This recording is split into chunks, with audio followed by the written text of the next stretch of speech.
নমস্কার বন্ধুরা, দেখুন দুটো তাল কিনে নিয়ে এসে নারকেল নিয়ে আসেনি। কি করে তালের বড়া করব দেখুন। তাল দুটোকে আমি খুব ভালো করে ধুয়ে নিলাম। এইবারে আমি তালের খোসাটাকে ভালো করে ছাড়িয়ে নেব। তালের খোসাটাকে কিভাবে ছাড়িয়ে নিচ্ছি দেখুন, এইভাবে ছাড়িয়ে নেব। তালের খোসা আমার ছাড়ানো হয়ে গেছে। আমি এটা সাহায্যে তালের পাখিটাকে বার করে নেব। দেখুন কতটা তালের পাখি বেরিয়ে গেছে। আমি এখানে একটা পরিষ্কার কাপড় নিয়ে নিচ্ছি, কাপড়ে তালটা ঢেলে দিলাম। তারপরে খুব ভালো করে গিঁটি দিয়ে দিতে হবে, এইভাবে ঝুলিয়ে দেবো।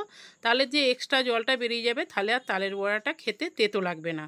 দেখুন কতটা জল বেরিয়ে গেছে। এরপরে আমি একটা বাসনের মধ্যে তালের পাখিটা নামিয়ে নিয়েছি। দিয়ে দিলাম আতপ চালের গুঁড়ি, নারকেল, চিনি, অল্প একটু নুন, অল্প করে ময়দা দিয়ে প্রথমে একটু মেখে নেব।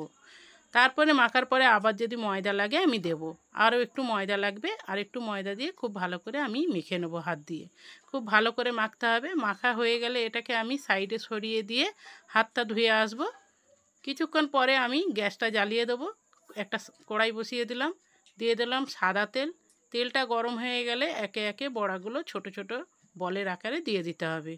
বেশি দেবো না, অল্প অল্পই দেবো। গ্যাসের আঁচটা লোতে রেখে দেবো, নাহলে ওপরে লাল হয়ে যাবে, ভেতরে কাঁচা থেকে যাবে। দেখুন কিভাবে লাল লাল করে ভেজে তুলে নিয়েছি। আপনারাও একবার এইভাবে তালের বড়া করে দেখুন, খুব টেস্টি হয় খেতে। ভিডিওটা ভালো লাগলে একটা লাইক করে দেবেন। প্লিজ প্লিজ আমার পাশে থাকবেন, আমার চ্যানেলটাকে ফলো করবেন।